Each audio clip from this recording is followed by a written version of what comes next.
Hi, Professor BJ here. Hope you're having a great day. I wanted to come back and provide another video for you with some additional content. Actually, kind of a follow up to the video that I did about Howard University. It's closely related, and the information will actually reference Howard as well. So, hope you're having a great day. If you don't mind, please go ahead and click on the like button, subscribe to my channel if you haven't already done so. I'm trying to grow my channel, so I really need your help. So it would be greatly appreciative if you would go ahead and subscribe to the channel. And also click on the notification, so whenever I put up a new video, you'll get the notification. So let's talk about, again, a closely related topic to what I discussed with Howard University. So this article comes from newsweek.com, and it's talking about HBCU funding falls from $45 billion to $2 billion under latest Biden spending plan.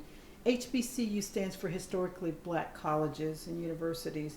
So the article goes on to state historically black colleges and universities, HBCUs, that were looking forward to $45 billion funding may be faced with just $2 billion under the Biden administration's multi-trillion dollar spending plan, a result of Democratic infighting, the Associated Press reported. The $3.5 trillion bill set aside to include $45 billion for HBCUs and other minority-serving institutions, but the newest iteration of the bill allots only $2 billion for educational programs and infrastructure of HBCUs. That amount could even be reduced to competitive grant funding instead of direct funding to the schools. It goes on to state that Harry L. Williams, president of the Thurgood Marshall College Fund, which represents public HBCUs, stressed the importance of funding and the needs the original funding could have helped fulfill. He said black colleges have unique history, needs, challenges, and finances. So, again, I'm reading excerpts from this article because I'll get into my commentary here at the end, as I always do my videos. I give my opinion. So this article goes on to state that the college we're talking about, this Philander Smith College in Little Rock, Arkansas, a private historically black college. President Roderick L. Smothers said federal C relief money was instrumental in helping the university survive with technology upgrades and student support. But he also said Biden's original proposal provided the kind of money that would have a long-term impact. We use the funds that we receive to serve the students that we have, and we're asking for additional funds to make sure that when we are on the other side of the global situation, our institutions will be bigger and better and more resilient. So what he talked about in terms of this funding, what it could have been used for, kind of related to the Howard University video, is it building upgrades. That was a lot of money that could have been used for building upgrades at Philander Smith College. Would have used the long-term federal funding to expand programs for its students, 81% of which are low income. That might include launching a public health school that would train students to tackle health disparities among racial minorities and help address the state's nursing shortage. So, again, funding is very important to historically black college. I know when I was in school at Howard University, which is an HBCU, they offer trustee scholarships, which I was a recipient of one of those. I did college work study all 4 years that I was in college, so I've always been a working student, and so this type of funding that's being cut can have a lasting impact on universities across this nation. So it's really sad that the universities will take such a hit. I hope that something can be done so that this situation can be, maybe it's still under discussion. I know, there's been a lot of talk about this spending plan that President Biden has proposed. There's been a lot of back and forth. among the parties or between the parties.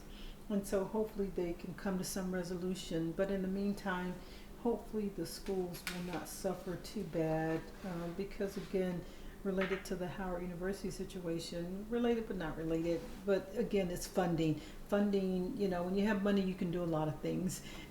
You can provide the type of safe, housing environment if you have the funding, and or if you have the funding, but you also use it wisely, that you have good stewards over the financial aspect of the university, that there is a plan of action to improve the situation. And so, there are a lot of layers. There's no one size fits all, but definitely the reduction from 45 billion to 2 billion.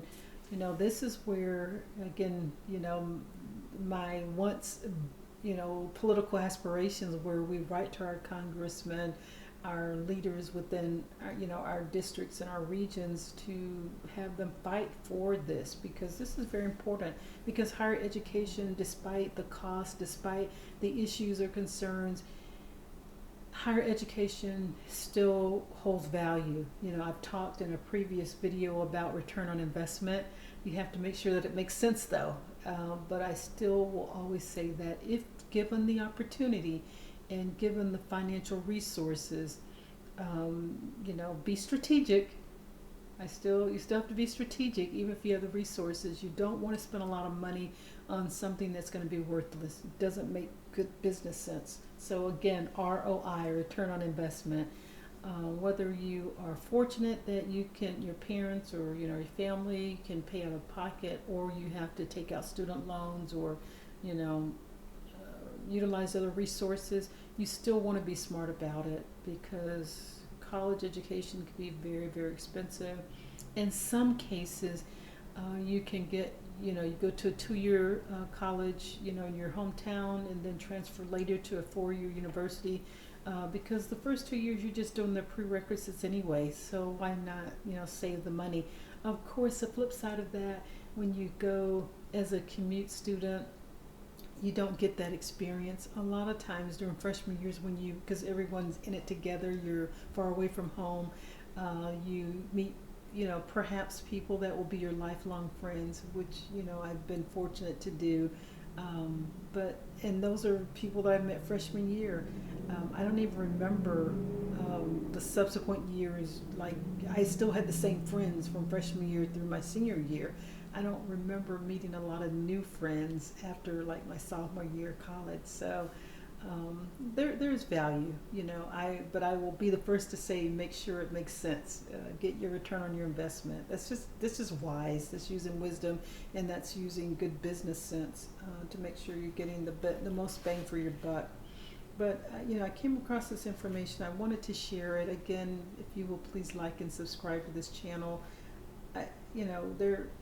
There's so much going on right now in all aspects of our lives, but again, with this bill, there's so much talk about the pros and cons, what should be in the spending plan, what should be eliminated.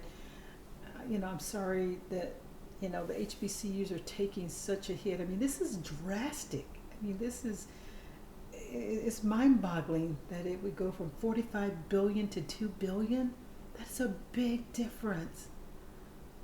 So, I just hope, I have faith that something will happen where there's some conciliation here, that we can come to some happy medium, not cut it down that far. I mean, that's like bare bones. That's just really scary. And this is a time that the universities need it most. And so I'm hopeful that they will make the right decision, that Congress and the President will visit this situation and provide more funding to HBCU as a result of the spending plan. So again, Professor VJ here. I hope you have a great rest of your day. Again, like and subscribe, and take care until the next video. Bye-bye.